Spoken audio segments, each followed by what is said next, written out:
E rapidamente explicar o papel das delegações nacionais de jovens juristas, que tem a finalidade de estabelecer, tal e qual perfunctoriamente fiz na apresentação do nosso Congresso, mas a perspectiva de discutir o direito do trabalho tal e qual ele está sendo apresentado à sociedade.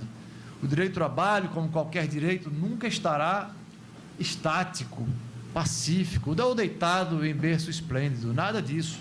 O direito, como uma consequência da sociedade, dos valores, dos momentos da história, sempre estará em movimento. Não posso ser absoluto em dizer que o movimento pendular de tutela e de abstencionismo do Estado para com os sujeitos da relação de trabalho vão ser certos e caminharão para locais determinados. Mas a verdade é que, seja em face de valores como agora se apresenta aqui no Brasil, uma reforma trabalhista ultraconservadora, neoliberal, e que estabelece um caminho de volta à autonomia da vontade, é uma realidade. Como também é uma realidade a necessidade de estabelecer limites para a regulação das novas modalidades de prestação de serviço e que não nitidamente está presente a figura da subordinação. Estou falando dos coworkings, todos já devem ter ouvido falar, ou como o Moro falou há pouco, né, das tecnologias disruptivas, não é isso? Enfim, então, quanto ao fato de serem jovens juristas, isso me deixa muito alegre, né? Porque todos devem estar pensando, não, o professor Fábio Túlio, com seus 29 anos, está na flor da idade e está aí de vento em popa com os jovens juristas. Não é bem assim. Os jovens juristas não se caracterizam pela idade, pelo elemento cronológico, necessariamente, né? Mas estamos sempre no sentido de incorporar cada vez mais novos valores, novos juristas, novos valores, que vão sim estar representados, seja por mim nesse momento, por Rodrigo, por Daniela, pelos demais colegas, mas também por nossos alunos, pelas pessoas que estão ao nosso entorno e que estão sendo agregadas, né, para a discussão do direito do trabalho, tal qual eu falei, pelo momento que está passando e pelo seu futuro, que está sempre apresentando novidades, sejam de ordem regulamentar, normativas, seja até mesmo discussões de ordem político-jurídicas. Enfim, então, nesse propósito, já estamos pensando e trabalhando para a realização do segundo encontro nacional da Delegação Brasileira de Jovens Juristas para o ano que vem, e caminhando também firmemente para apresentar a candidatura do Brasil para o Encontro Latino-Americano de Jovens Juristas, que acontecerá no ano de 2019. Né? Isso deverá ser formalizado no ano que vem, no Congresso Latino-Americano de Jovens Juristas, que acontecerá na cidade de Montevidéu. Pois bem, adentrando no tema que me foi proposto,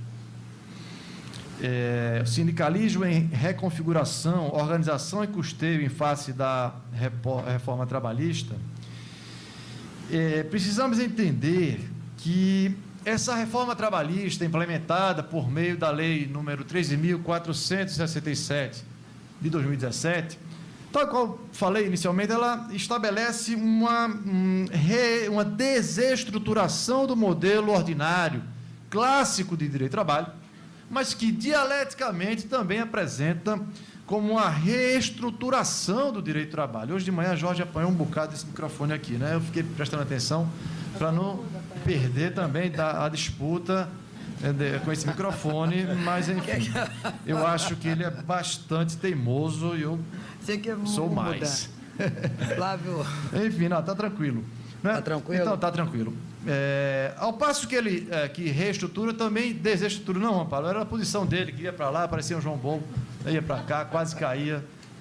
Enfim. Então, negocia com o microfone. Eu estou tentando negociar aqui, Rita, mas é uma tarefa muito difícil essa autonomia privada, sabe? Autonomia da vontade, seja individual ou coletiva, ele é o hipersuficiente. Sem ele, ninguém me escuta.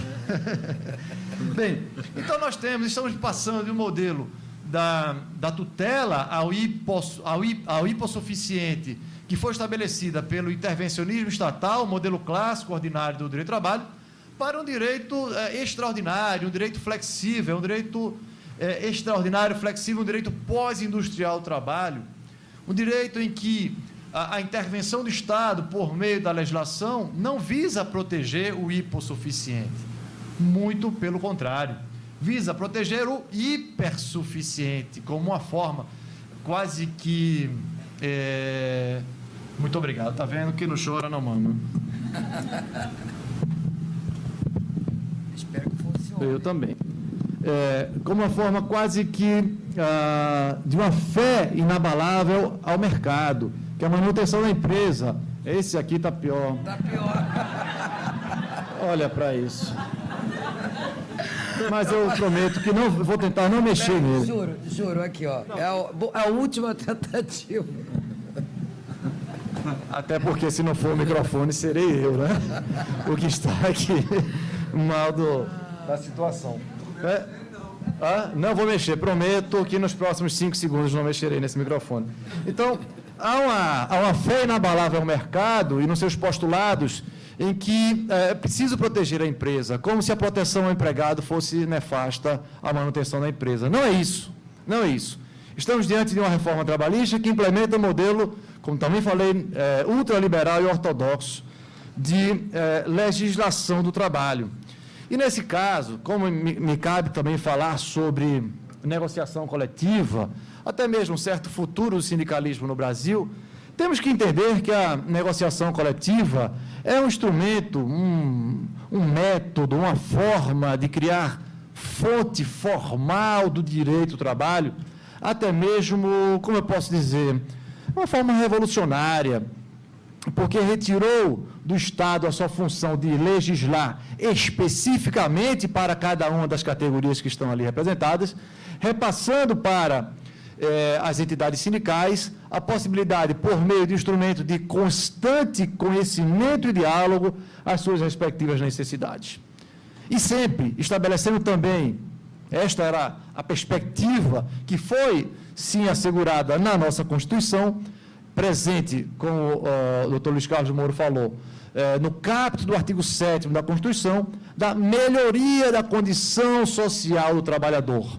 Então, isso eu falo e repito, seja nas minhas aulas de graduação, na pós-graduação, no mestrado, doutorado lá da Universidade Católica, que a finalidade seja do direito do trabalho, seja da convenção e do acordo coletivo, como consectários, como institutos do direito do trabalho, levando-se em conta a ordem constitucional, vai ser sempre a da melhoria da condição social do trabalhador.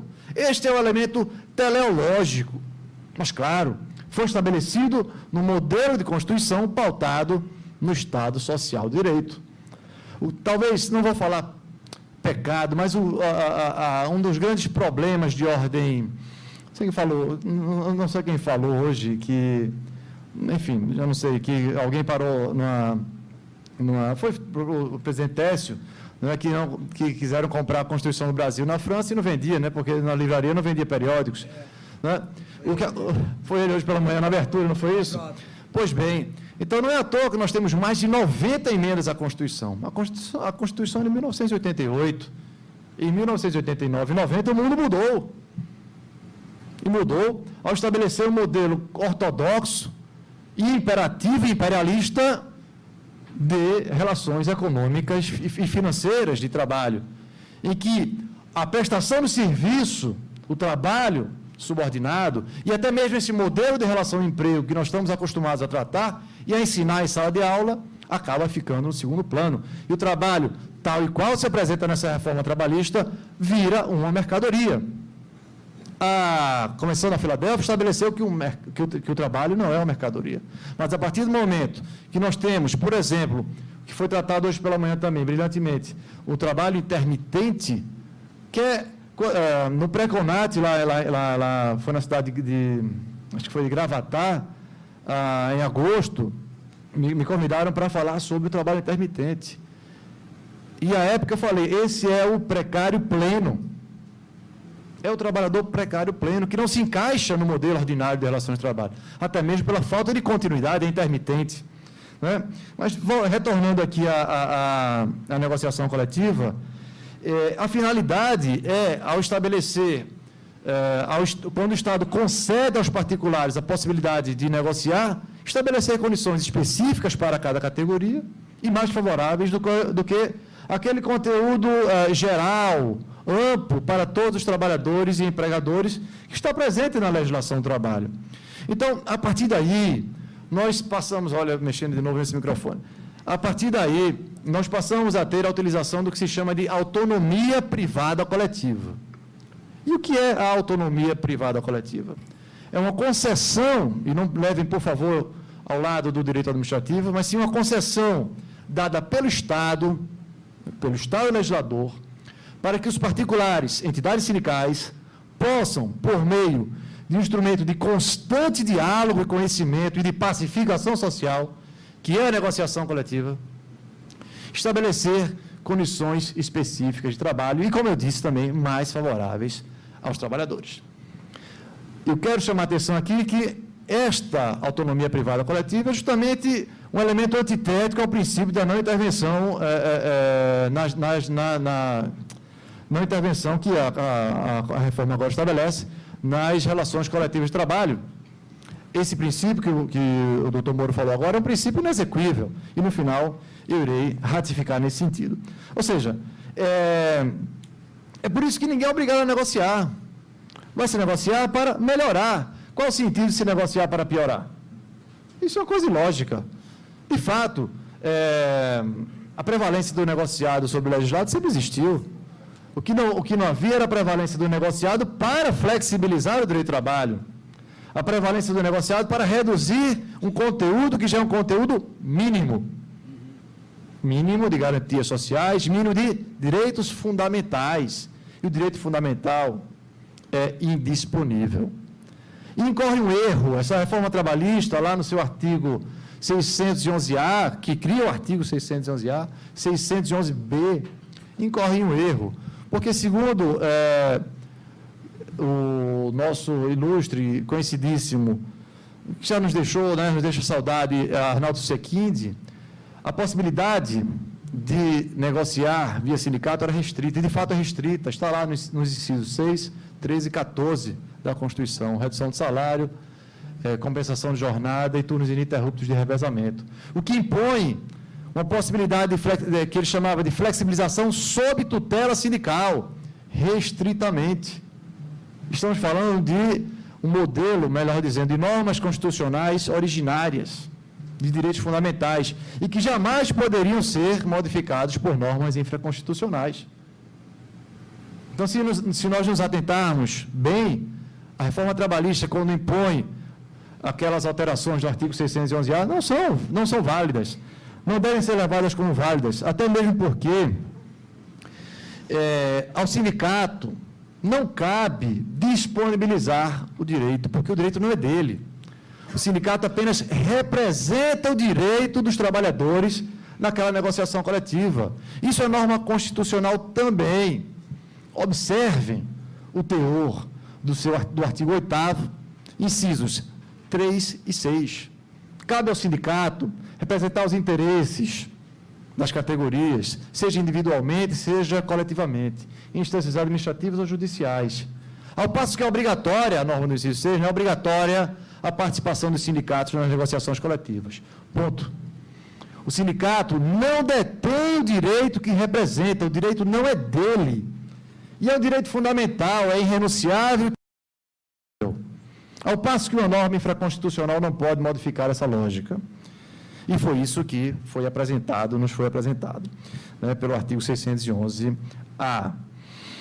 Ou seja, a reforma trabalhista nos trouxe um verdadeiro desmonte do conteúdo formal de equiparação entre os sujeitos da relação de trabalho, seja no âmbito coletivo, como eu acabei de falar, que possibilita ao sindicato disponibilizar um direito que não é seu, como também potencializa a autonomia privada individual. Hoje pela manhã nós vimos, o contrato intermitente, o trabalhador hipersuficiente. Que hipersuficiência é essa? Olha, a partir de agora eu recebo 2 vezes o teto do salário mínimo, posso negociar tudo, inclusive a forma da solução da controvérsia, para que seja utilizada a arbitragem. E a arbitragem nada mais é do que um festejo à autonomia da vontade. Artigo 1º da lei de arbitragem, que vai tratar do direito patrimonial é disponível. Além de outras situações que têm, por desiderato, esvaziar o conhecimento das demandas trabalhistas da sua justiça especializada, que inclusive tratam muitos, perdoem o trocadilho, de detratá-la como se fosse o mal. Não, é a justiça da cidadania. Não esqueçam que muitas vezes, e a maioria das vezes, é a justiça não é do trabalho, é a justiça do desempregado. Quando no ano passado, 50% de 2 milhões de ações foram para tratar de verbas rescisórias. Então é preciso que haja justiça do trabalho. Não se acaba com o conflito acabando com a justiça do trabalho, se acaba com o conflito na sua gênese, evitando que ele aconteça. Então, são medidas profiláticas, né, medidas de intervenção do Estado na formação do empregado e do empregador. Não adianta ter uma forma de prestação de serviço que venha a ser predatória, que potencializa o conflito. Infelizmente, essa é a realidade que nós temos no país. Cabe também chamar a atenção que a reforma trabalhista não começou no Poder Executivo.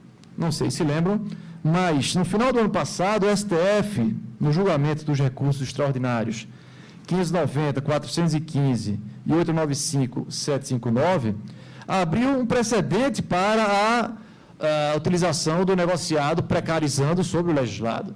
E um verdadeiro time, um incontroverso timing político de legitimação da vontade do Estado nesse momento, sobretudo do Poder Executivo, ratificado pelo Poder Legislativo. Não é? Ou seja, essa reforma trabalhista estabeleceu objetivamente, no que tange ao negociado sobre o legislado, algumas questões que saltam aos olhos. Eu vou chamar a atenção apenas de algumas questões.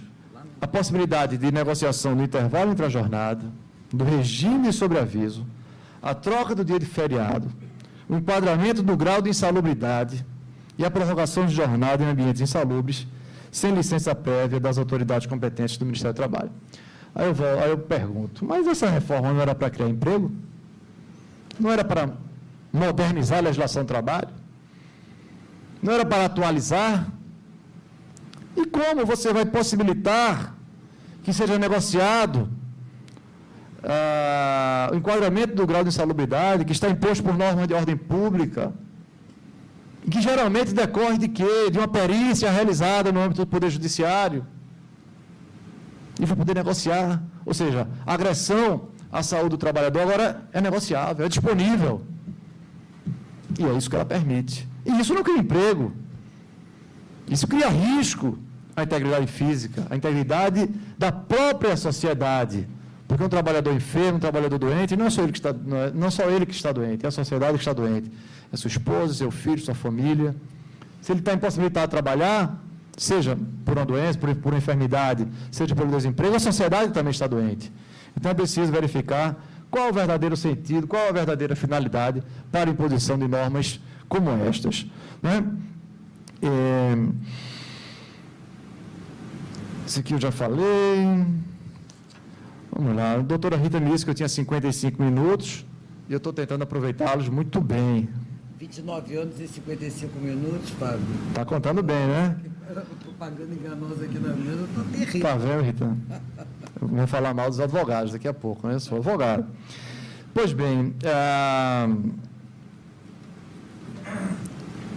essa possibilidade de utilizar os sindicatos como sujeitos da implementação de um modelo flexível, extraordinário ou pós-moderno de trabalho, pode parecer, ou seja, aparentemente para a sociedade, para pessoas menos críticas, ou talvez que não conheçam da matéria, pode parecer que está tudo certo. Está tudo certo porque o sindicato, como representa a categoria, ele teria uma legitimidade para fazê-lo. Né? Ou seja, então, aparentemente, não haveria problemas, porque se o sindicato deu seu aval na redução das garantias sociais, está tudo certo, né? Está tudo correto. Mas isso, na verdade, é um ledo engano, um absoluto engano. Há, na prática, a ruptura da função política e publicística dos sindicatos. E eu quero aqui pedir a vênia para citar a lição do meu maestro, o professor José Luiz Moreira Pérez, quando ele trata dos sindicatos da seguinte forma: diz que o sindicato está presente na defesa dos interesses próprios, vinculados potencialmente à defesa dos interesses gerais e coletivos da classe trabalhadora, sendo uma manifestação de autoconsciência de classe, de autoconsciência da classe trabalhadora, como um conjunto de todos os sentidos da vida social e política. Observem também que uma reforma trabalhista desta natureza, ao criar modelos atípicos de contratação, dissuade a capacidade de organização coletiva, dissuade justamente esta autoconsciência da classe trabalhadora, impede que haja o sentido coletivo de reconhecimento de classe. Por quê? Porque é preciso lutar para sobreviver. E eu quero sobreviver, e quem tem, ao mesmo tempo também amplia o que se chama de competitividade horizontal. Eu preciso lutar com o meu companheiro de classe, eu preciso lutar com o meu companheiro da categoria para sobreviver. O que ele tem hoje eu posso ter amanhã. Então a vida vira um grande Big Brother, um grande irmão, em que eu faço de tudo para obter aquele prêmio. Aquele prêmio é um tipo de trabalho que vai me trazer uma renda, que pode até mesmo não me trazer dignidade, o que também é a própria ruptura do modelo finalista de direito do trabalho estabelecido na nossa Constituição. Impõe ao sindicato, dessa maneira, o dever de flexibilizar e precarizar as relações de trabalho. Estabelece também elementos que vão de encontro ao que se conhece como ordem pública social. E aqui eu vou pedir também a vênia para uma citação do jurista uruguaio, querido amigo Mário Garmendia Arigon, que assim define o que é a ordem pública social: o conjunto de valores da vida que possui especial transcendência, que assumem em determinado estágio da evolução social, passam a integrar a consciência jurídica coletiva e se constituem em uma tutela privilegiada pelo direito. E arremata: de modo que a materialidade fundamental da ordem pública social está representada por meio de uma tríplice composição dos seguintes valores básicos. 1. O trabalho não é uma mercadoria. 2. O trabalho é objeto de tutela especial. E 3. A realização da justiça social é o critério orientador da regulamentação legal do trabalho. Sem isso, nós não temos um direito do trabalho digno. Assim, sem tutela especial, sem justiça social, não se tem o direito ao trabalho e, por consequência, se impõe um sério risco à paz social e ao equilíbrio de interesses de forças nas sociedades democráticas. Não fosse isso, pessoal, essa inovação trazida pela reforma trabalhista ainda impõe que o conteúdo da convenção e do acordo coletivo não possa ser reconhecido pela Justiça do Trabalho. Impõe, por meio da norma do artigo 611, no seu parágrafo 3º, fazendo remissão ao artigo 8º, que o conteúdo da convenção e do acordo coletivo não pode ser objeto, como eu falei, de revisão pelo Poder Judiciário. Eis o conteúdo do parágrafo 3º. No exame da convenção coletiva ou acordo coletivo de trabalho, a Justiça do Trabalho, eu estou checando aqui o horário, vou terminar em tempo. A Justiça do Trabalho analisará exclusivamente a conformidade dos elementos essenciais do negócio jurídico, respeitando o disposto no artigo 104 da Lei 10.406, de 10 de janeiro de 2002, Código Civil, e balizará sua atuação pelo princípio da intervenção mínima na autonomia da vontade coletiva. Era o nome desse princípio que eu tinha esquecido, estava pedindo ajuda aqui ao doutor Moro. Claro, um princípio imposto por lei, não se pode impor o princípio pela via normativa, não é a lei que vai determinar um princípio, ou mesmo a cultura jurídica. A cultura jurídica é construída, não é imposta. Parece que, apesar do processo legislativo, mas parece que houve, de fato, uma determinação humano-militar, de cima para baixo, para que todos possamos a conhecer o princípio da intervenção mínima da autonomia da vontade, que se choca diretamente com o princípio da autonomia da vontade. Observem, se, por exemplo, o acordo ou a convenção coletiva de trabalho estabelecer que o trabalhador que se negar a prestar horas extras será enforcado, o Poder Judiciário não poderá modificar. Está achando engraçado, mas é verdade, é uma coisa esdrúxula, mas é tão esdrúxulo quanto é o princípio da intervenção mínima da autonomia princípio da intervenção mínima na autonomia da vontade coletiva. É preciso estabelecer a autonomia da vontade coletiva para ampliar o conteúdo mínimo de direito de trabalho, e não para reduzir esse conteúdo que já é mínimo. Se já é mínimo e retira, ele vai deixar de ser mínimo. Não haverá piso, não haverá nada. E o poço nunca tem fundo. Nunca tem. Né? E essa norma do parágrafo 3º do artigo 8º é absolutamente antitética ao conteúdo do caput do artigo 8º. Eu vou pedir a vênia para a leitura aqui do artigo 8º, o caput do artigo 8º da CLT. As autoridades administrativas e a Justiça do Trabalho, na falta de disposições legais ou contratuais, decidirão, conforme o caso, pela jurisprudência, pela analogia, por equidade e outros princípios e normas gerais do direito, principalmente do direito do trabalho, e ainda, de acordo com os usos e costumes, o direito comparado, mas sempre de maneira que nenhum interesse de classe ou particular prevaleça sobre o interesse público. Então, há uma norma absolutamente contraditória. A norma secundária não obedece à norma primária, a norma principal, que é a norma do caput do artigo 8º. Há um erro legislativo, de construção legislativa nessa norma. Né? De modo que, concordo, é absolutamente inaplicável, né? Porque vai de encontro à própria estrutura do direito do trabalho, de igual modo ao princípio da autonomia privada coletiva. Já sou pernambucano, né? Já morei em Olinda, e Olinda tem muita ladeira e tem carnaval. Lá, quando a gente está terminando, a gente já vai dizendo, já vamos descendo a ladeira para terminar a apresentação, de modo que cabe a mim tratar apenas de duas questões mais. A alteração do conteúdo do artigo 620 e, rapidamente, sobre a contribuição sindical. Prometo que em aproximadamente 2 minutos e meio, 2 minutos e 55 segundos, eu consigo concluir. No que tange ao artigo 620, a redação anterior era a seguinte: as condições estabelecidas em convenção, quando mais favoráveis, prevalecerão sobre as estipuladas em acordo. Isso foi modificado. E passa a ter a seguinte redação: as condições estabelecidas em acordo coletivo de trabalho sempre prevalecerão sobre as estipuladas em convenção coletiva de trabalho. Olha, eu confesso que eu tentei compreender bem esse conteúdo do artigo 620. A aula mais difícil que eu dei nesse semestre foi quando eu fui tratar de negociação coletiva, e especificamente esse artigo 620. Porque, tal e qual, ela retira a especificidade e a especialidade do conteúdo do acordo coletivo de trabalho. A inversão deixa de se respeitar o específico para aquela condição específica, para aquela realidade da empresa ou daquelas empresas. Eu não posso inverter a realidade de uma empresa para todas as outras, para todas as demais. Né?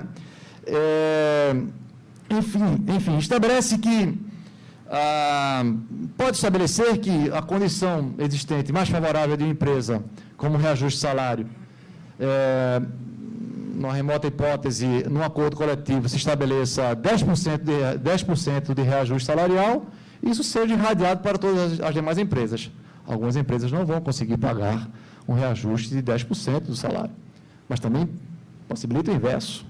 Se o acordo coletivo estabelecer 0 de reajuste, todas as demais deverão seguir o seu respectivo conteúdo.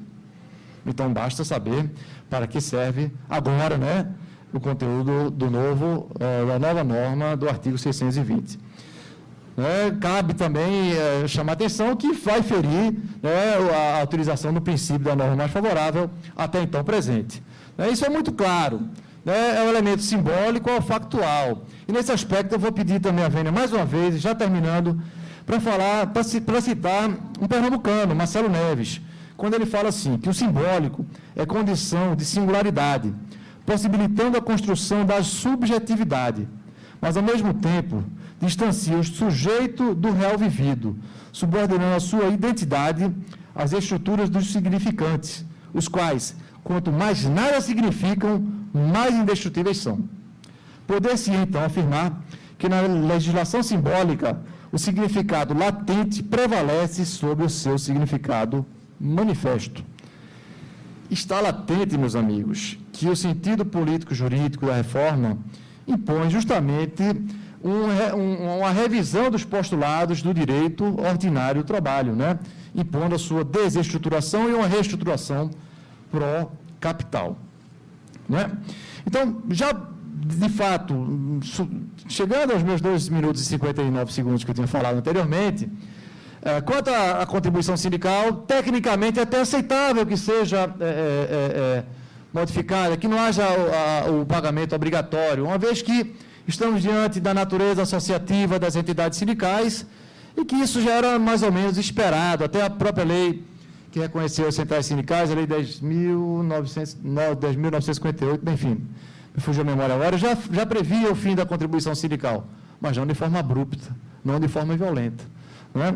Ou seja, se potencializa a função sindical por meio da negociação coletiva de um lado e se retira a sua capacidade de manutenção, a sua principal fonte de custeio. Que se retirasse, tecnicamente, né, vai de encontro ao conteúdo da Convenção número 87 da OIT, mas isso paulatinamente, não de maneira violenta e abrupta, como aconteceu. Pois bem, quero encerrar, e aqui sim, de fato, com a citação de Habermas, quando assim trata o acordo de classes, que se tornou parte da estrutura do capitalismo avançado, torna quase cada um ao mesmo tempo, tanto um participante quanto uma vítima. Sem dúvida, com a desigual distribuição de riqueza e poder claramente e crescentemente diversa, é importante distinguir aqueles pertencentes mais a uma que a outra categoria. Vejamos se seremos capazes de distinguir isso aí. Muito obrigado, pessoal.